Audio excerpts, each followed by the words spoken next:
Well, this truly is an honor and a pleasure to welcome our guest this afternoon. He is a man who truly, if you'll forgive the cliche, needs no introduction.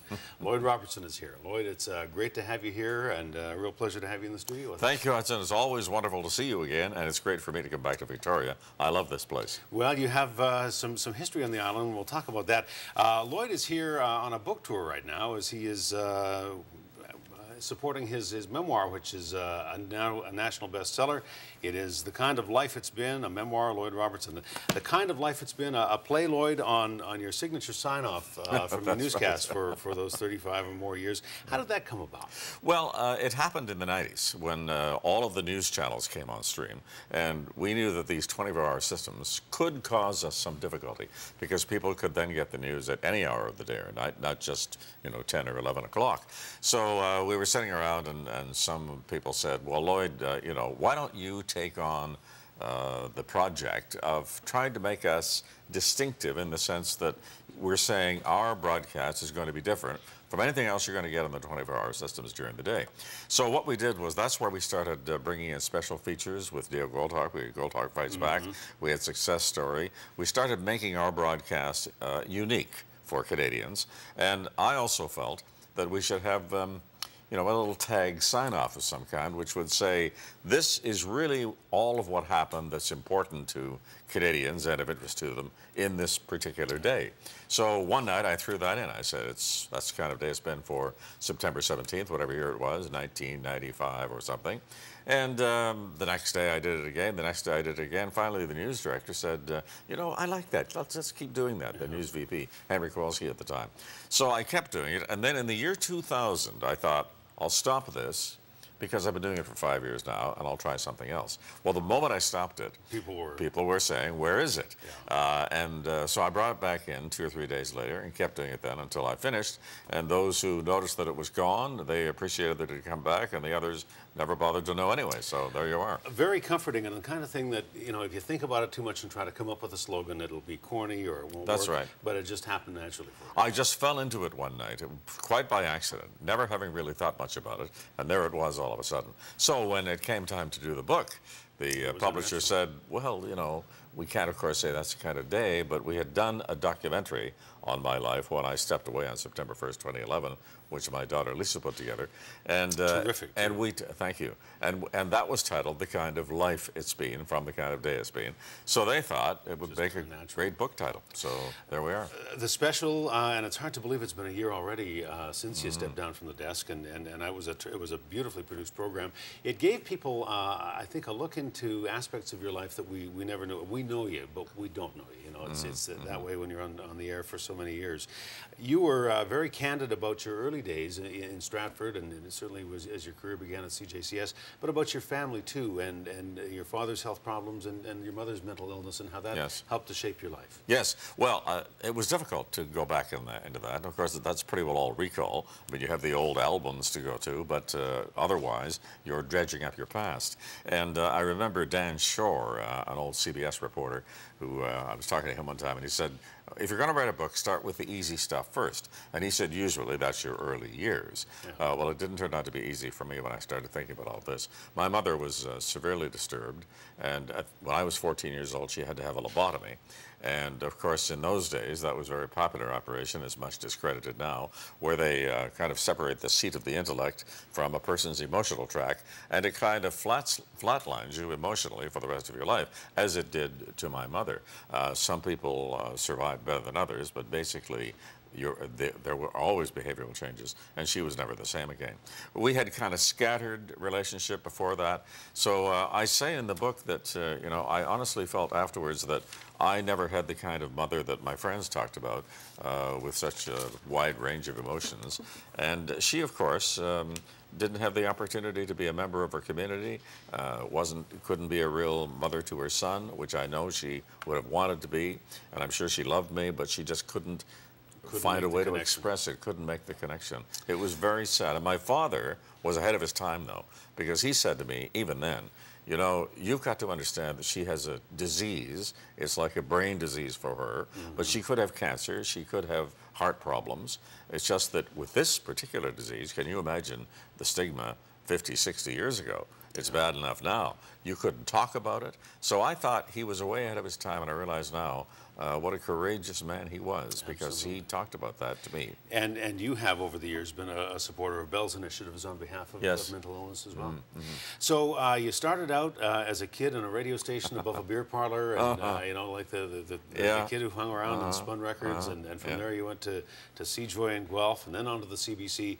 In the book, you outline how, when you were in Windsor at the CBC on what was a temporary position, you resisted the lure that has drawn so many Canadian broadcasters and journalists and entertainers and others to the U.S. And maybe there's something about being a Canadian that we don't feel we've validated ourselves until we've made it in the U.S. And yet you resisted that. How'd you do that? Well, I'll tell you, it was quite something too, because Detroit was really a colossus in those days. It wasn't the burnt-out city it became after 1967.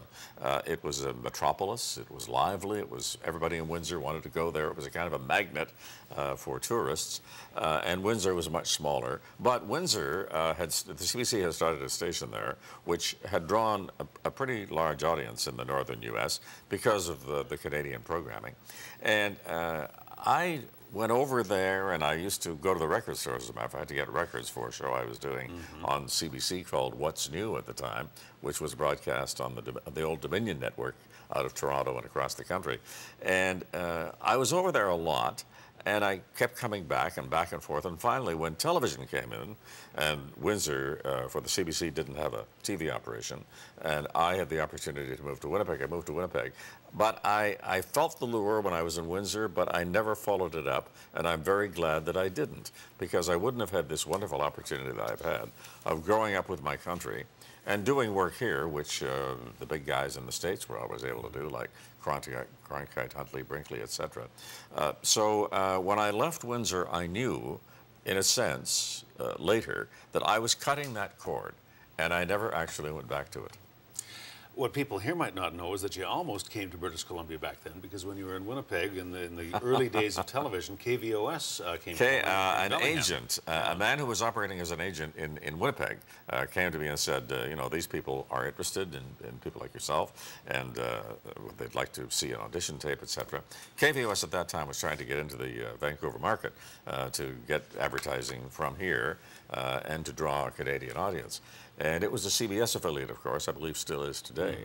And of course, that would have meant that I suppose I could have moved up within the CBS system. But I didn't want to make that move. I just started at the CBC.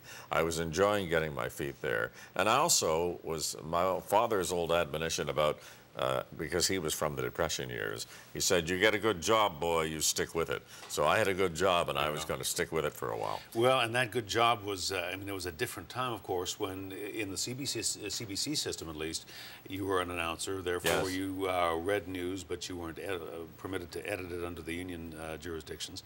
You also did a program called Saddle Songs, and later you were, when you went to Toronto, Vacation Time, kind of all over the map with that kind of thing. It was a different era in broadcasting. Oh, very much a different era. And of course, in those days, when you were starting, remember, there were no schools to teach you anything. You just went on the air and you started. There was only one school, in fact, at that time, that had been continuing along. There were others that, you know, came and went.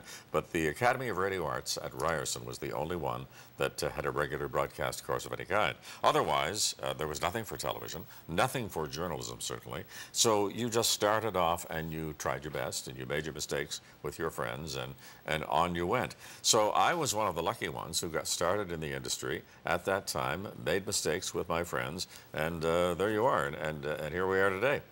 Later, what drove you to leave the CBC, as you lay out in the book, is the frustration that you faced by the union rules, and it was a very rigid structure there.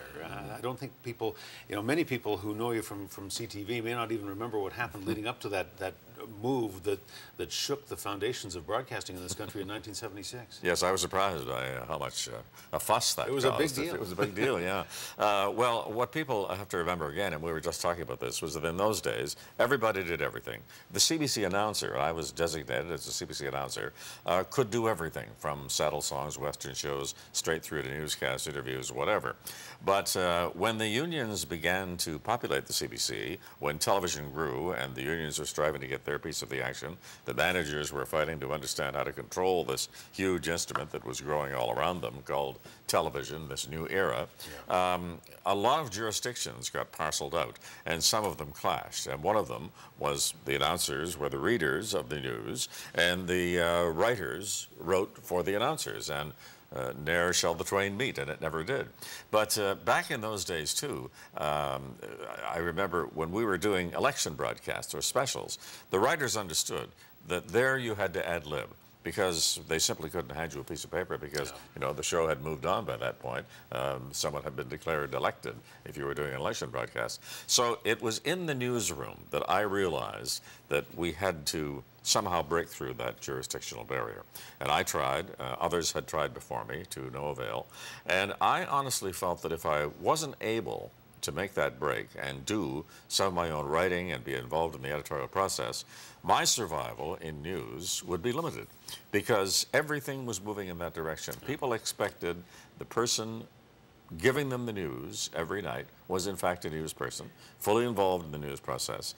And they'd come up to you, you know, on the street or in restaurants and say, about that story last night, when you wrote that or when you did that, you know, and they hadn't realized, of course, that in those days I couldn't do it. I was an announcer. And if you changed a comma or a word, that's right. there was a grievance. That's right. In fact, there was even a one-day walkout of the CBC, was there not, over That's right. filed. Back in 1975, when Britain was having a referendum as to whether or not to join the European Common Market, I was on my way to Moscow to cover the Apollo-Soyuz space hookup between the United States and the Soviet Union at the time. And when I was going through London, the assignment editor at CBC, who was in management, said, no, I'm sorry, it was a manager at CBC, not the assignment editor. Mike Daniel was his name, as mentioned there, of course. And he said, when you're on your way to Moscow, stop in London and do this story, because the regular correspondent was going to be out of the country at that time. So I went in, I did this story. I was not in the right union, and I think they knew this would happen, the management of CBC, but they wanted to test this at this time. So, of course, everybody walked out across the country. For a whole day, there were no news people working at the CBC. The only newsroom staffed was in Toronto, and it was staffed with people who had been in the news department but had gone on to become managers. They were bureaucrats. So everybody was out a whole day just because I had dared to do this one story. But it was when I came to the West Coast for Habitat in Vancouver in 1976, spring 76, in fact. That was really the straw that broke the camel's back, because there, again, I was assigned to do reports by management people, and the people in Toronto refused to bring them in, refused to handle them. So the great irony was that one report I did on the Marcoses coming to Vancouver to Habitat, Ferdinand Marcos, former president of the Philippines, and his wife Imelda, the lady with all the shoes, yeah. I did a story on them, and it was played, apparently, I was told, I never saw it, on some affiliates of the CBS Daily News Service in the U.S. And there is a copy of it that rests to this day, at least it did last year in the CBC archives, that said, you know, U.S. Net. Amnets, we called it, and it was marked Amnets, and it was my report that had never gone on the air on CBC, but was played south of the border. So I thought, well, this is really ridiculous. So when CTV came along in '76, after I finished the Olympics, and they said, what about it? I was interested to listen. Up to that point, I hadn't been interested in listening. It's a fascinating chapter in the book. So you get the call from Don Cameron, you realize, and you've met even with some of the guild people at the CBC, and you know that it isn't going to get any better there. And you have had this terrific career, you could have stayed, and yet the impression I get from reading is that the CBC and the management of the day didn't really get it, that this was important to you. They were getting caught up in the money and the dollars, but the issue for you was a journalistic one, that you no longer wanted to be a news reader. I think they came to understand that, Hudson, but it took a while for that to really get out and for the media to pick it up, because when I first made that move, I was a money-hungry mercenary. That's what I was, and that's the way they painted it across the country, the CBC public relations people. So it took a couple of months for me to get the message out that, hey, this was about something more. And many members of the media knew that, and some did comment on it at the time, but it took a while for that to sink into people. And I think when it did, there was a much more understanding of why I had moved. Now, there were people who said to me that, you know, you've moved, I'm a CBC loyalist, I'm not going to be with you anymore, you know, good luck, but I won't see you again. But on the other hand, you know, I knew I had to do it, because if I hadn't done it, I'm absolutely certain, because the CBC was under pressure to have a fully fledged newsman as its anchor, that I might have lasted another few years. That deal would never have happened, because management couldn't make it happen at that point. The union was not budging, even though a lot of those people were friends of mine, but it just wasn't the right time to make that happen. After I left, everything changed. Then it changed. Then it changed. Absolutely. You were the catalyst for change. And you were the catalyst for change at CTV as well. You were sensitive to the notion that you were coming in with an established anchor, Harvey Kirk. It was the first co-anchor team in Canadian broadcasting. Well, no, that's not quite true, but there had been Peter Jennings and Baden Langton. We, however, were the modern one and the longest running one. And you brought your friend Tim Kotcheff, who made changes as well. That's right, yes, yes.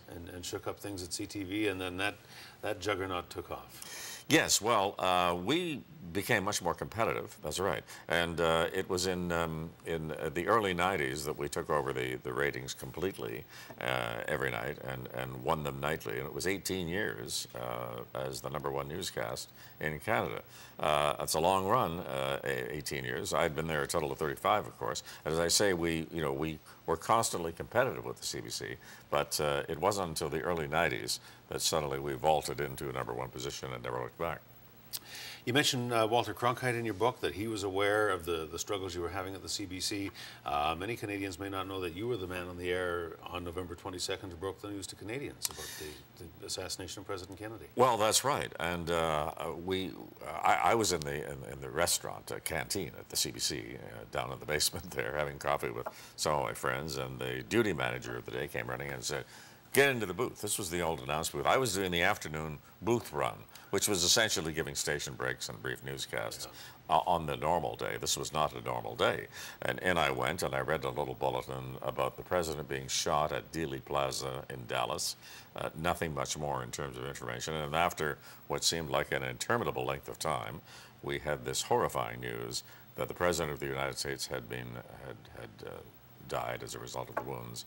And I realize now that the bulletin I read was being read by thousands of other anchors and radio newscasters around the world, was being seen on the teletypes in Times Square, New York, and was moving on all the teletype machines, and would be the headline in the newspapers the next day.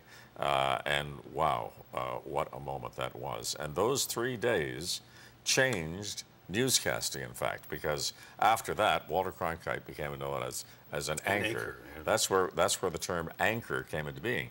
It was in November 1963, because Don Hewitt, who was the producer of 60 Minutes at the time and was producing some of that broadcast, he said, we're not going to call them newscasters anymore, we're going to call them anchors, because these are the people one person hands off to. They take it, distill it, edit it, put it in perspective for the viewers, and try to move forward, throwing it off to the next person.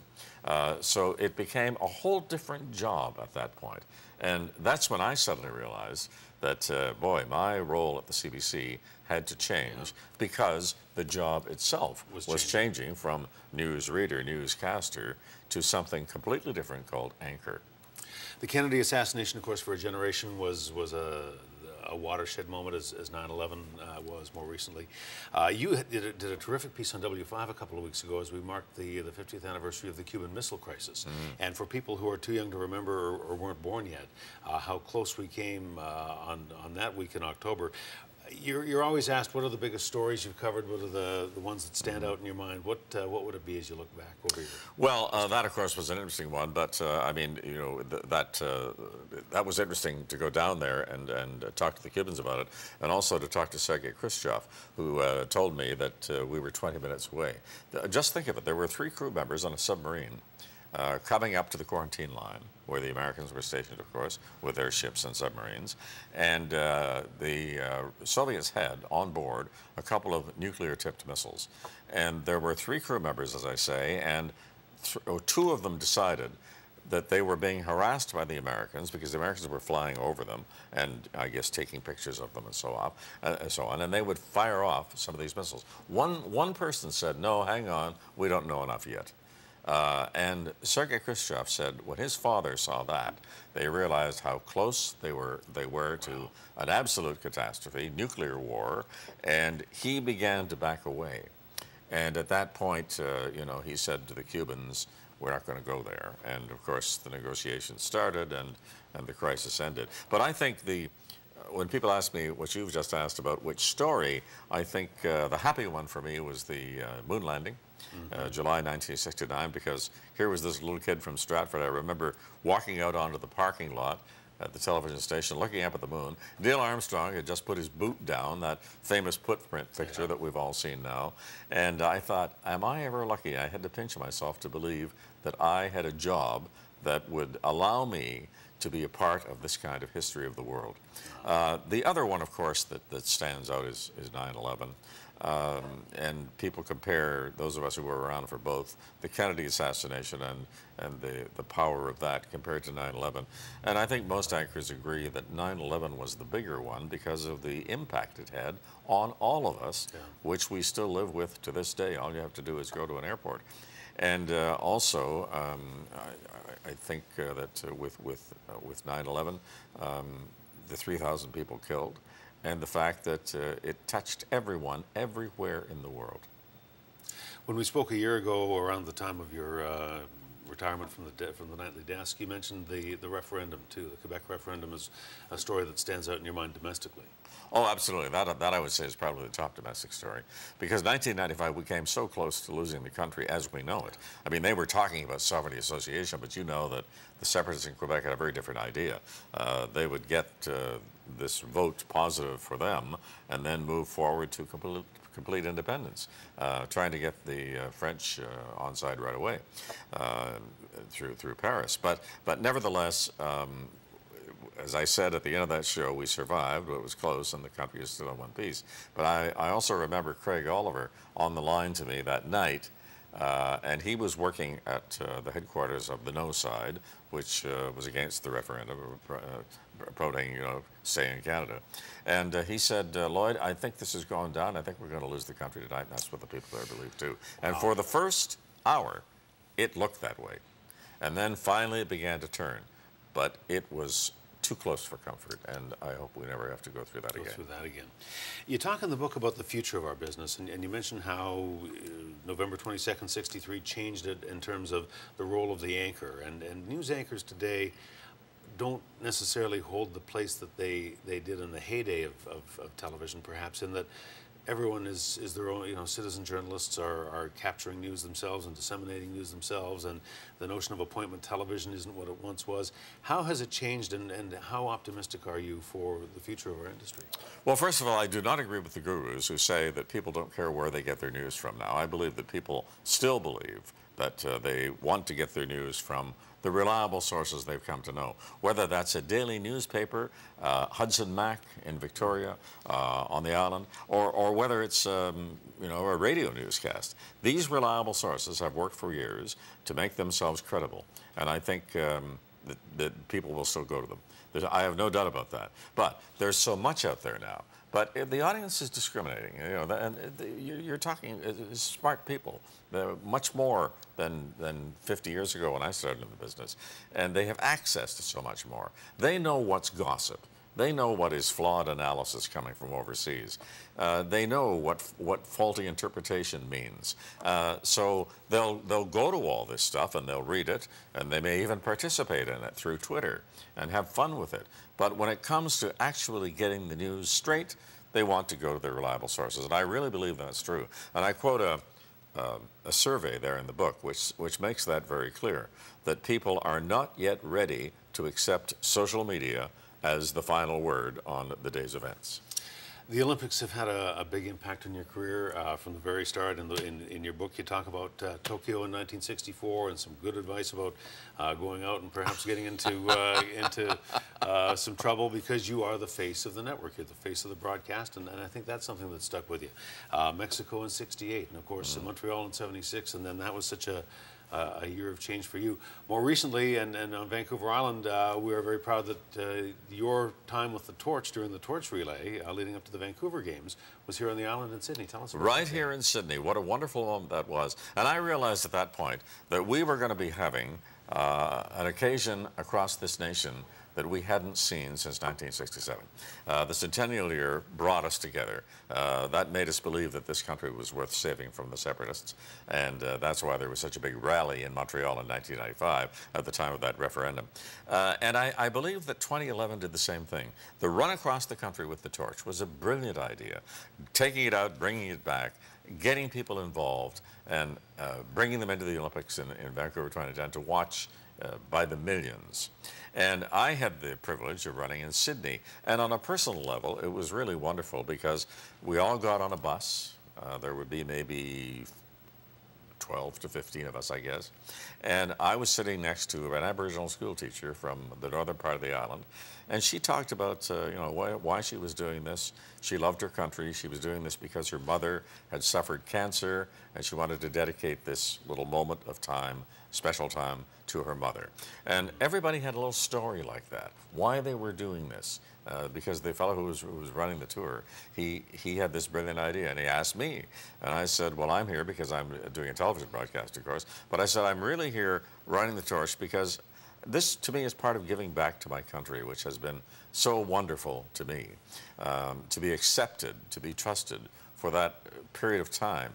You want to give back, and that's what I want to do really with the rest of my career, give back, because it's meant so much to me to be such a part of this wonderful place and have such great relationships right across the country with so many people, some of whom I've never met, but who wrote to me, and I quote some of them in the book about the messages that I received in the last few days, and I quoted them.